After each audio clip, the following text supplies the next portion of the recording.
بسم الله الرحمن الرحيم والصافات صفا فالزاجرات زجرا فالتاليات ذكرا إن إلهكم لواحد رب السماوات والأرض وما بينهما ورب المشارق. الحمد لله رب العالمين، والصلاة والسلام على أشرف المرسلين نبينا محمد وعلى آله وصحبه أجمعين.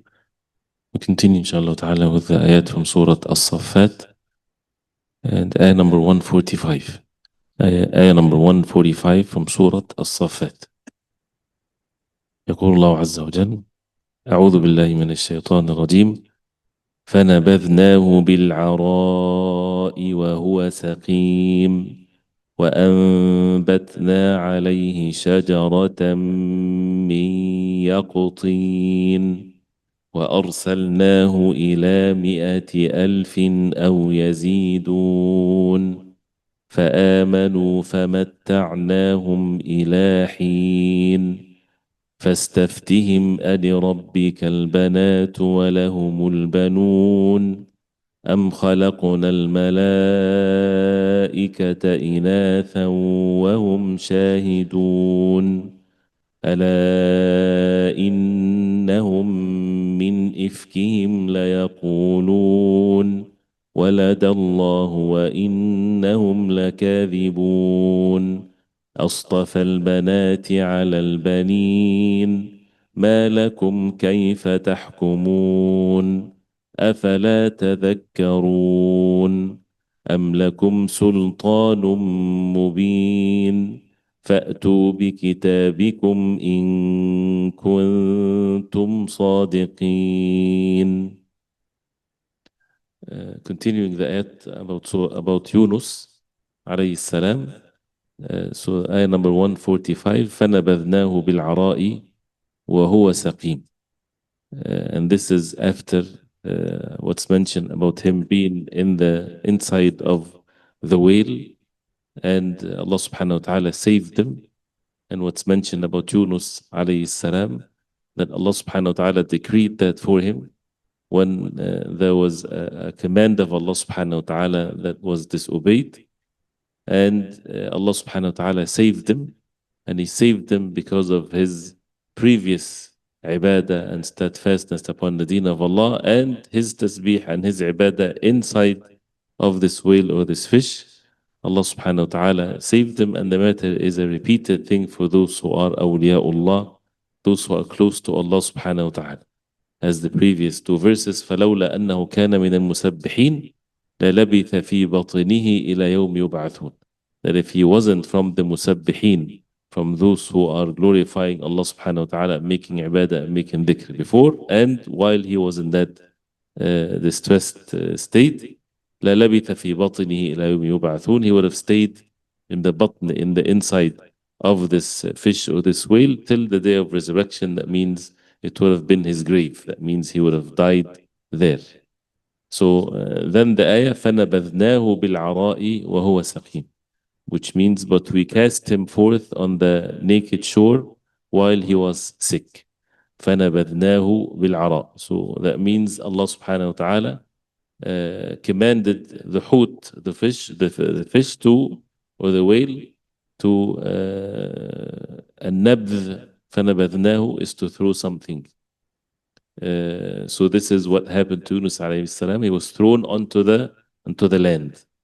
فَنَبَذْنَاهُ. Who's the one that نبذه? Allah subhanahu wa ta'ala.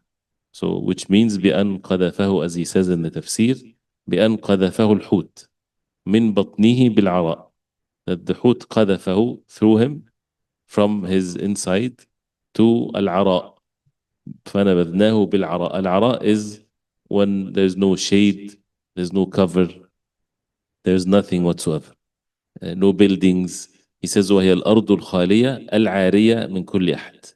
The empty land that is عارية من كل أحد. العارية العراء, العري is nakedness. So العارية من كل أحد, that means it's naked from everything. That means nothing covering the land whatsoever. No land, no trees, no nothing whatsoever, no shade, no buildings. He says, بل ربما, as he says, what can be also understood, كانت عارية من الأشجار والظلال.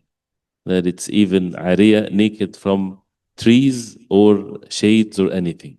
So nothing whatsoever. وهو سقيم, while he is in the state of السقم. That means the sickness. وهو سقيم. So he was thrown into the shore while he's in that state of sickness. وهو سقيم. أي قد سقم ومرض. That means he become sick بسبب حبسه في بطن الحوت, because of his confinement in the inside of the حوت or the whale. حتى صار, he says, مثل الفرخ الممعوت من البيضة, till he became, صار, like the الفرخ. الفرخ is the chick, the small, the chick, when it comes out from the egg, how it comes, very skinny and very weak. So this is just to describe how weak he was. And Allah subhanahu wa ta'ala says, وَهُوَ سَقِيم. And as-suqm is the sickness that makes the person is not able to do anything. Person can be sick and he's able to walk and work and things like this. But وَهُوَ سَقِيم, and that means he's extremely sick, not able to do anything. So this is his state, and there's no one on the land, and there's no shade on the land, that there's nothing whatsoever. وَأَنبَتْنَا عَلَيْهِ شَجَرَةً مِّن يَقْطِينٍ, the translation of it, and we caused a plant of gourd to grow over him. So this is al-yaqtin. Al-yaqtin, and they call it, the very famous meaning of it among the ulama of the tafsir is al-qar'. Al-qar' is the pumpkin. But the word al-yaqtin is any plant that doesn't have a stem. Anything that does not grow as a tree. So it's not even a shade. There's no shade for it. And also it gives the meaning that any plant or anything that is does not stay for more than a year. The whole thing is removed. Like watermelon, like the pumpkin, like this. There's no tree for these things where he can have shade underneath it or anything. وَأَنبَتْنَا عَلَيْهِ. Ambatna, al-imbat is the implanting, when something is planted. So this is the verb of plant. So the plant doesn't grow by itself. It's all by the actions of Allah subhanahu wa ta'ala. وَأَنبَتْنَا, we made this plant. And not just made the plant, grow the plant عليه, on him. شجرة, a tree from yaqtin. And alayhi, that means that above him, meaning that is not grown on him, meaning and from his body comes out, but it's from the ground. And it shows even the state that he was in, or saqim, that he's not even able to move. وَأَنبَتْنَا عَلَيْهِ. He did not walk, he would not be able to walk to a tree that he can sit underneath it. That Allah subhanahu wa ta'ala, it seems, of course there's no direct meaning here. So as if, for example, when he was thrown onto the shore, and he just laid there. He's not able, alayhi salam, to find a place to even have a shade or anything. So he laid there, and a tree grown, Allah subhanahu wa ta'ala grew a tree of ground on him, next to him, to shade him. This is basically what the Quran does not mention everything explicit, at least for the person to see, without making our own tafsir, but it's very obvious. وَأَنبَتْنَا عَلَيْهِ شَجَرَةً مِّن يَقْطِينٍ. It's from Allah subhanahu wa ta'ala, to be on him, upon him. تُظِلُّهُ بِظِلِّهَا الظَّلِيلِ. تُظِلُّ, that's the verb of الظِل. الظِل is the shade. So تُظِلُّهُ, the tree shades him, بِظِلِّهَا, by its shade. الظَّلِيل, الظَّلِيل is the to give the intensity of the shade, that this is sufficient for him. لأنها باردة الظلال, because its shade is cool. ولا يسقط عليها ذباب. I mentioned about the benefits of al-qar', or the benefit of the pumpkin, or even Ibn Kathir rahimahullah, he mentioned that, as he said, some of them, they mentioned the fawaid, or the benefits of al-qar'. And al-qar' is the pumpkin, which is, again, these fawaid, or these benefits, can be different from different times and age. So this is not mentioned in the Quran. It's just they would talk about how this is the specific tree that Allah subhanahu wa ta'ala decreed to protect Yunus alayhi salam by it. So he says لأنها باردة الظلال ولا يسقط عليها ذباب. As he says here, there's no flies that comes. Usually flies they come to the trees and the fruits and things like this. This is not the case here in this case. He says وهذا من لطفه به وبره. This is from the lutf of Allah. The lutf, as we know, is إيصال الخير, is the khayr to reach the person in a subtle way, without the person knowing it, without the person knowing that it's going to happen to him. And Allah subhanahu wa ta'ala is a latif. He decree what is best for the believers, but in a way that is hidden from them. They don't see that coming. وَبِرِّهِ, and the goodness from Allah subhanahu wa ta'ala towards him. Ibn Kathir rahimahullah says, from the fawaid سرعة نباته, that it grows quickly. تظليل ورقه لكبره, its leaves are big, so it gives that shade. ونعمته, and it's soft. وأنه لا يقربها الذباب, flies do not come close to it.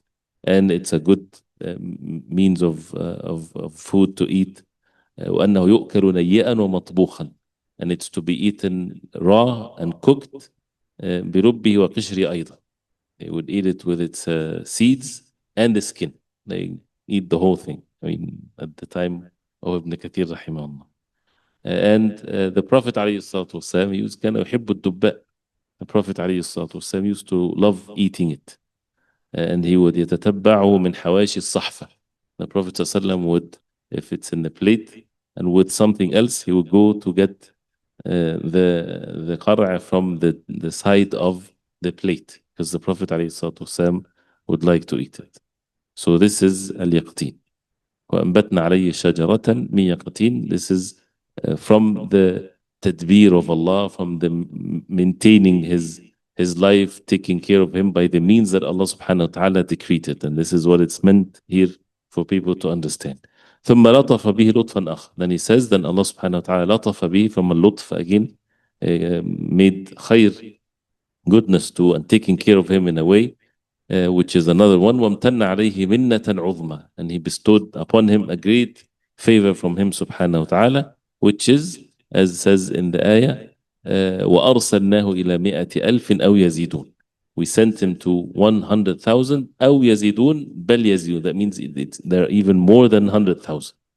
So which is a great favor from Allah subhanahu wa ta'ala, that he sent them as the messenger of Allah, which is the highest state that a person can be in. إلى 100,000, 200,000 من الناس, from the people, أو يزيدون, or more. And what the meaning of or more, أو يزيدون عنها, that means or more than 100,000. He says والمعنى أنهم إن لم يزيدوا عنها لم ينقصوا. The meaning, this is one of the ways of expressing numbers, that either can mean or more, but there's no point of mentioning more. And of course, if it's more, it's not more than, not too much more. Or it means المعنى أنهم لم يزيدوا عنها ولم ينقصوا. If they're not more than 100,000, they're not less than 100,000. فدعاهم إلى الله تعالى. So he invited them to Allah subhanahu wa ta'ala. فآمنوا, so they believed. فصاروا في موازين. This is the greatest favor. Why? More than anything else, more than his life was saved and anything like that, because when they believed, they become in his mizan of the amal as-salih, in his balance of his good deeds. So this is the greatest of bounty that Allah subhanahu wa ta'ala can bestow upon someone, al-iman wal-amal as-salih. And the da'wah, as we said, all of these messengers, one after the other, what Allah subhanahu wa ta'ala chose them, and how the verses, few verses for each messenger is sent. What brings this all together is an-nubuwwah wal-risala wal-da'wah ila Allah. The prophethood, the message that they were sent with, and the da'wah to Allah subhanahu wa ta'ala, and sharaf al-da'wah, and the honor of inviting to Allah subhanahu wa ta'ala. And the great favor from Allah subhanahu wa ta'ala, that if someone is guided as a result of their da'wah to Allah subhanahu wa ta'ala, they become in their balance of their good deeds, which is the greatest favor of Allah subhanahu wa ta'ala. فآمنوا فصاروا في موازينه. They become in his balance of deeds.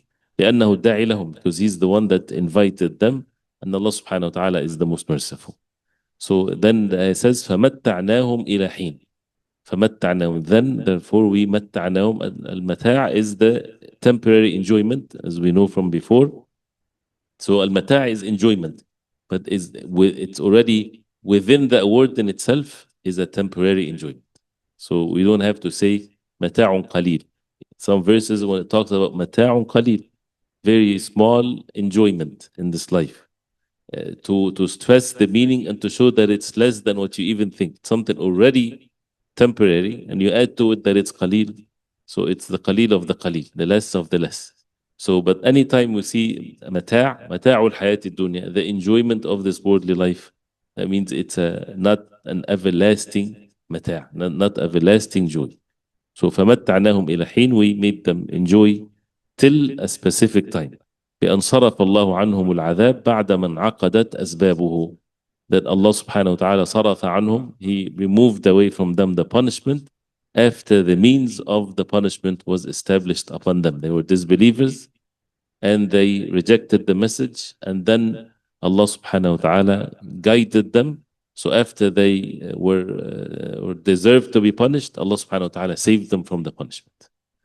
And whether it's, again, this is a different town or the same one, the siyaq or the context can mean this. And that's why the ulama of the tafsir, some of them, they said he was sent back to his people, because as one version of the story is that when he left them without the permission to leave, because they disbelieved and he was angry for the sake of Allah, they all became believers. And when the messenger, he fulfilled his mission before the Prophet ﷺ, that means the punishment is coming onto them. So they deserved the punishment and they were waiting for the punishment. But they all believed, which is different than the nations or other nations. This is unique for the people of Yunus alayhi salam. So when they believed, Allah subhanahu wa ta'ala saved them from the punishment that in aqadat asbabu, that means the means of it was already established, it was upon them, and they pushed that away by their iman. And the other opinion, which is valid to be understood from the ayat, and we don't need to verify this, go through Israeliyat or anything, it is sufficient just to know what's mentioned in the ayat, because that's what's sufficient for the people to benefit from it. That it's a different town. For us, does it make a difference whether it's different people or the same people? It doesn't make a difference. Nothing, no actions is to be built on this. So then he says, قال تعالى فلولا كانت قرية آمنت فنفعها إيمانها إلا قوم يونس لما آمنوا كشفنا عنهم عذاب الخزي في الحياة الدنيا ومتعناهم إلى حين. As Allah subhanahu wa ta'ala says that there's no town that believed and benefited from its belief except the people of Yunus. When they believed, كشفنا عنهم العذاب. Al-kashf is to something to be uncovered. Something was coming on them. This is like something already upon them. The punishment is coming down. Then it was relieved, removed from them. عذاب الخزي, the disgrace, punishment in this worldly life. وَمَتَّعْنَاهُمْ إِلَى حِينٍ, and we gave them the life for when someone is saved from death, for example. People, it's the happiest moment of one's life. Everybody would say that he's dead no matter what. But then Allah subhanahu wa ta'ala saved him from imminent death. What happens? This person is the happiest person on the face of earth. But he's not going to live forever. He's only فَمَتَّعْنَاهُمْ إِلَى حِينٍ, or here فَمَتَّعْنَاهُمْ إِلَى حِينٍ. So they're saved, but they're not going to live forever. This is how things in this life. So till حين, a specific time. So after this is mentioned, then Allah subhanahu wa ta'ala says, after the story of Yunus and before that, Lut and you and Musa and Harun and Ibrahim and Nuh. فاستفتهم ألربك البنات ولهم البنون. So فاستفتهم, so استفتهم, ask for fatwa, ask them, basically. This is what it means. Now ask them, O Muhammad sallallahu alaihi wasallam, are there only daughters for your Lord and sons for them? So Allah subhanahu wa ta'ala is saying to the Prophet alayhi salatu wasalam, as the people of Quraysh, the mushrikeen, the disbelievers, those who made a lie and they believed in it and they based their belief on this lie that they invented, which is the case for any false belief. It's all invented by men. It's not from Allah subhanahu wa ta'ala. So he says, فَاسْتَفْتِهِمْ أي اسأل المشركين بالله غيره. Ask those who associate partners with Allah. الذين عبدوا الملائكة, those who worship the angels. وَزَعَمُوا أَنَّهَا بَنَاتُ اللَّهِ, and they claimed that the angels are the daughters of Allah. And if you remember, this is what justified for them killing their daughters. And people do not mention this when they talk about the evil actions of the people of Jahiliyyah when they would kill their daughters. They justified it for themselves. They were generous people. They were kind people. They would slaughter the only animal that they have to feed a guest that they don't even know if he stops by them. Then they would save the life of others, whatever. But when you look at it from a distance, when someone has a girl, as Allah subhanahu wa ta'ala mentioned the face, ظل وجهه مسودا وهو كظيم. His face becomes darkened and he's feeling the shame. Right? So how to justify this? They would kill their daughters because these are the angels. These are the daughters of Allah. So we're sending them to Allah subhanahu wa ta'ala. So people would say, mashallah, such a great kind act for them to do. And it shows, which is a proof that human beings can reach the worst level of filth, and for some reason they would justify it to themselves, and people might see that it's okay. And only history, maybe they would discover how evil they were. But we don't need to wait for history. We have wahy from Allah. This is when a person has al-mizan al-haq, the right criteria to know what is right and what is wrong, and the heart is pure upon this, then the heart is protected from being corrupted, to see the evil as good or the good as evil, which is one of the punishments of the sin. And a person reach a state when the matters can keep on repeating on him till he become at ease with it. And this is the how human beings, and Iblis, he knows this. And Iblis, he knows how to deal with the human beings. The worst thing ever that people would condemn and hate and forbade and all kinds of things, there's a plan for it. If it wants to be established on the face of earth, they introduce it. And people get angry and this and that, and then keeps on repeating over and over again till they become acquainted with it and used to it and justifying it, till it becomes what they used to say that's the worst thing ever becomes the most common and the most pleasant even thing ever. This is in any matter, and that's why the only way to save humanity and to save a human being from the evil within his own self is the revelation from Allah subhanahu wa ta'ala. So as them, فاستفتهم الذين زعموا أنها بنات الله فجمعوا بين الشرك بالله ووصفه بما لا يليق بجلاله.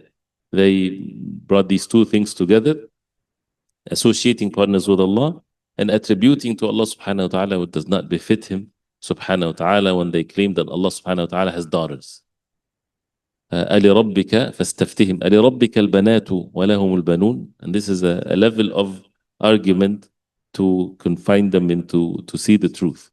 Is for your Lord the girls, and for you the boys? They prefer the boys, the males, over the females. So if they are sincere in their claim, give to Allah subhanahu wa ta'ala from the evil perspective, of course, and this is the meaning of that is not approved, of course, that they would kill their sons, for example. But the ayat says, it shows that how unjust and how unfair and how following their desires they are with their claims, which is falsehood. So if they choose for themselves, they like to have the males because they're better for them, and they give Allah subhanahu wa ta'ala the least of the two choices, that's not even fair from their own thinking, from their own evil thinking. So he says, أي هذه قسمة ضيزة, as the word ضيزة is mentioned in the Quran. This is unfair share or way of them dealing with it. وقول جائر, and this is an unjust statement. من جهة جعلهم الولد لله. لله تعالى, from the perspective of attributing to Allah al-walad here, to have offspring, to attribute to Allah that he has sons or daughters or whatever there is. This is such an evil thing and something that is so unjust, and attributing to Allah subhanahu wa ta'ala all kinds of weaknesses. So from this perspective, ومن جهة جعلهم أرض القسمين وأخسهما له. And the other one is that they, with that false belief, which is already something evil to be attributed to Allah, that they would make, or they give to Allah the worst of the two kinds for them. Because they prefer the males, so let's give the females to Allah. So attributing to Allah having offspring, and attributing to Allah the worst of the two to them, from their perspective, the least preferred. That's what they attribute to Allah.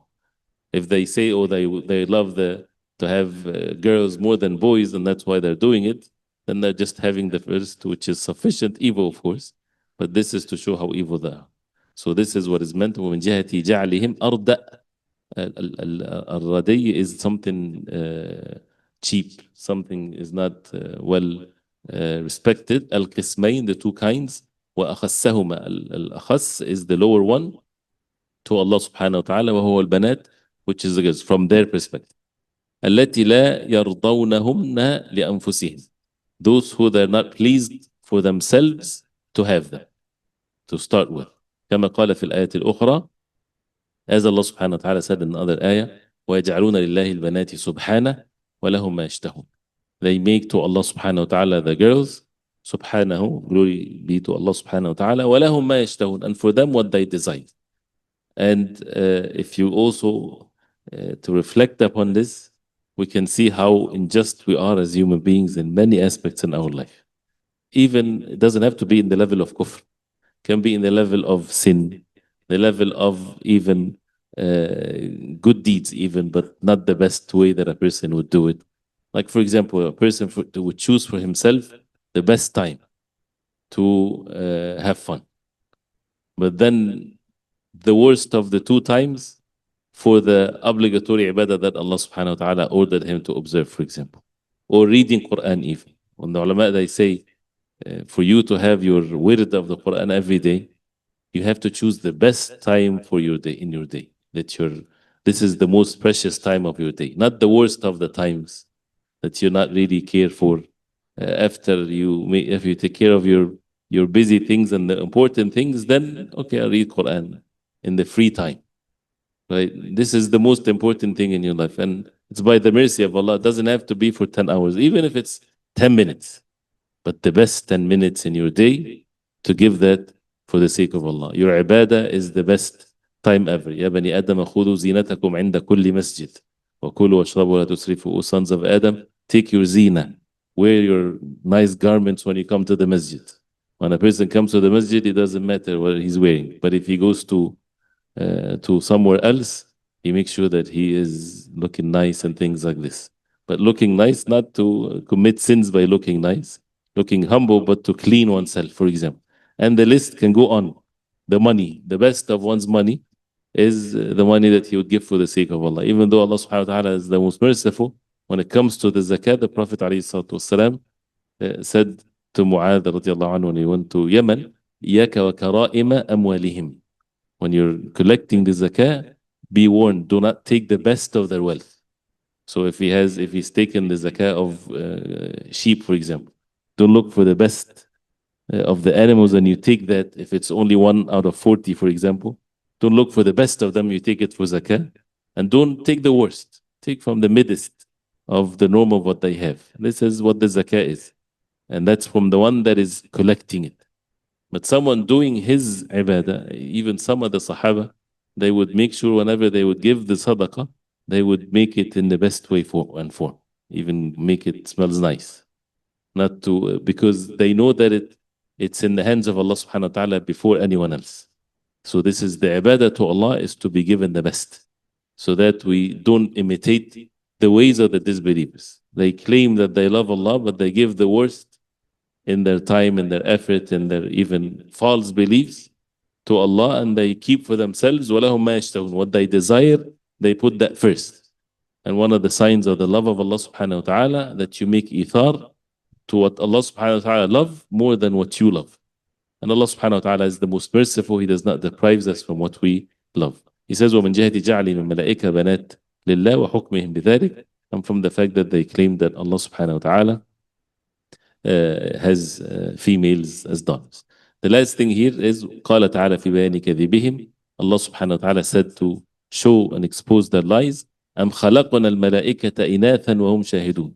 Or we created the angels as females while they're witnessing. They were seeing how when the day that we created the angels, they saw this unseen that they were females. أي وهم شاهدون خلقهم. Did they witness the creation? أي ليس الأمر كذلك. The matter is not like this. فإنه ما شهدوا خلقهم. No one witnessed his own creation even. And this is again to show the ignorance and the pride or the evil arrogance of the human beings. They did not witness the creation of the angels. فإنهم ما شهدوا خلقهم. فدل على أنهم قالوا هذا القول بلا علم. That means they said the statement without knowledge. بل افتراء على الله, forging, making lies about Allah subhanahu wa ta'ala. And this is the case with anyone that talks about the ghaib and matters of aqidah, matters of belief from their own selves. Oh, that makes sense. Makes sense. What makes sense? It's ghaib, it's unseen. So there's no such a thing, it makes sense this way. It's unseen. The unseen, you get informed of the unseen from the wahy from Allah, and you take it the way it is, and Allah subhanahu wa ta'ala knows best how, if there's no how described. So, and again, أم خلقنا الملائكة إناثا وهم ما شهدوا خلق السماوات ما أشهدتهم خلق السماوات والأرض ولا خلق أنفسهم. Allah subhanahu wa ta'ala says, I did not make them witness the creation of the heavens and the earth, and not even the creation of their own selves. So when the human beings are in that level, they should humble themselves to Allah subhanahu wa ta'ala, and it shows how evil it is then to invent and to make up lies when it comes to the belief in Allah. You might, when we read these ayat, it's very obvious they attribute girls to Allah and this and that, but the seed can be the same even if a person doesn't get into that level, but the seed is there in the heart, which is that a person would approve to invent something in matters of belief from his own self, like the deviant sects, like those who have their own deviant beliefs, right? They invented this belief from their own selves. Ta'wil al-sifat, and I have to go this way. Even with something like making ta'wil of the attributes of Allah. This is evil. This is not differences of opinions like the ulama of al-fiqh, Imam Abi Hanifa, Malik, and Shafi'i, and Ahmad. This is differences in what's not permissible to be differences in. Making ta'wil of al-sifat. Yadullah, no, it's the power of Allah. Did the Prophet ﷺ make that ta'wil? Is it the wahy from Allah that gives that ta'wil? Did the four Imams make that ta'wil? Were the fuqaha of al-Madinah at the time of the Sahaba made this ta'wil? None of them made the ta'wil. Wallahi alladhi la ilaha illa hu. By Allah, none of them made this ta'wil. Right? So where do you get that ta'wil from? Where do you get this alteration and say this is this and this and is that? It's from your own self, invented a lie. Even it's with the intention of exalting Allah subhanahu wa ta'ala. And this is good intentions, mashallah, and everything like this. But this is wahy from Allah. You don't say things about the ghaib from your own self, as the people of Quraysh they did. Of course, it's not the same level, of course. Nobody is to say, oh, you're comparing this to the kuffar. It's when we say, we learn from this, that no such a thing is to be followed, even it's in the level of sin, even if it's in the level of even the choice between two good deeds. We have to learn from this that you don't give the worst of it or the less preferred. If with knowledge, with ilm, if you know that what Allah subhanahu wa ta'ala is pleased with, for you to read Quran now or to make dhikr. In the heart of the believers, they should be, if I know that Allah subhanahu wa ta'ala is pleased with that I read Quran, then I would read Quran. If it's more pleasing to Allah that I make dhikr, then I would make dhikr, at least in one's heart. With ilm and also with other things. What if your heart is not upon reading Quran, but your heart is upon making dhikr? Then this is what is good for you. Because if you don't do that, you won't do anything.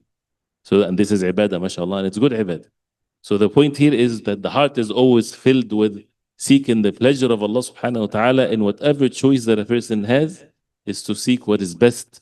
And it doesn't have to be the best, is what you think is the best, and you're weak not doing it. And that's why it requires ilm. It might be the best that you sleep, the best that you do fast. This is what is best. And this is what the ayat and the nusus in the sunnah are filled with this. As the Prophet ﷺ, and the end with this is when they were traveling and it was a hot summer day and they stopped to rest. And we heard this hadith many times before.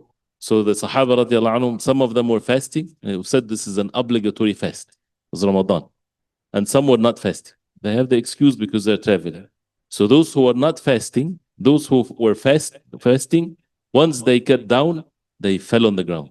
They were so tired, they could not do anything. And those who were not fasting, they're the ones that get down and they build, they made their tents, they fixed the food, and they took care of the rest of the crew or the traveling people. And the Prophet ﷺ, he said, after this, ذهب المفطرون اليوم بالأجر. المفطرون, those who broke their fast, they surpassed everyone with the ajr. They got more rewards than everyone else. which is from the principle of fasting. There's nothing like of fasting. But in that incident, because of their benefit, and not to take from this that, okay, let me just break my fast every day. No, so this is ilm that requires for us to have at least the concern of it. And once a person reaches this level, it's a great level, mashallah, two good deeds. But you just have to choose which one is better. And the shaitan gets in this level, yes, as Ibn al-Qayyim rahimahullah, he says. If he gave up on you, he's trying to tell you, go drink wine. Well, he's not going to get it. You're not going to go drink wine. So, but you're sitting, you're just someone that loves the good deeds. Okay, the shaitan will quit and go take a nap? No. He will get to you, take the lesser of the rewards of the good deeds. At least he won some. He made you lose some of the rewards that you could have got more of it if you did it. And if he gets you to be in that level, he can take you to the lower level and so on. And this is from the steps of shaitan. So it took too much of the time. We ask Allah subhanahu wa ta'ala to make us benefit from what we heard. وصلى الله وسلم وبارك على محمد وعلى آله وصحبه وسلم. The attendance code, inshallah, is يقتين. Yaqteen is the attendance code. Can you please repeat what the meaning of Qismatun Diza? Al-Qism al-Diza is the only place in the Quran is mentioned in it is in Surah Al-Tur, and which is mean the most unfair share, the most unfair share. So when you have, you're making something that you're going to split into two, one is good and one is the worst part of it. You give the worst part to someone, as the disbelievers they did. You know, for example, you have chicken, you're going to feed people, you give the least valuable thing in the chicken, the wing, for example, for someone, and then the rest for someone else. So unfair distribution or split of things. Is wiping the face after dua from the sunnah. Wiping the face after the dua, there's a weak narration. There's a hadith is weak. An athar from Umar, this is weak. And we don't act based on weak narrations. But if someone wipes his face after the dua, it's not bid'ah, it's not in the category of bid'ah, it's in the category of weak action.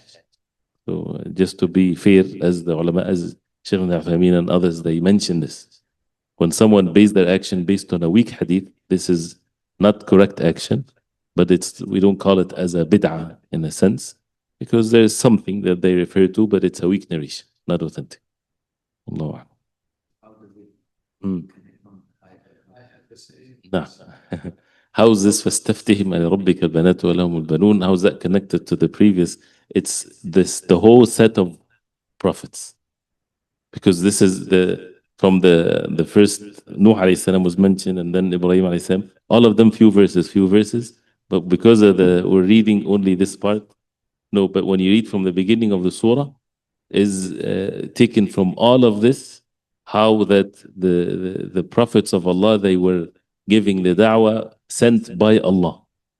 And this is what human beings supposed to follow, the message from Allah subhanahu wa ta'ala. And then the point of this is to give da'wah to the disbelievers at all times. And the people of Quraysh, where did you come up with this? No messenger came with this after these great messengers that they knew about. They were all, and Yunus alayhi salam, just not following an order of Allah. This is what happened to him. And he's a messenger of Allah. To teach the people that who are you to go to do something other than what Allah commanded, and you'll be okay with it. And you think that you are close to Allah when you invented your own things. Yunus alayhi salam did not disobey clearly, as one of the narrations is. He just left without the permission from Allah subhanahu wa ta'ala. So how is those who invent a lie and attribute it to Allah? Allahu a'lam. بارك الله فيكم. صلى الله وسلم على محمد وصحبه وسلم.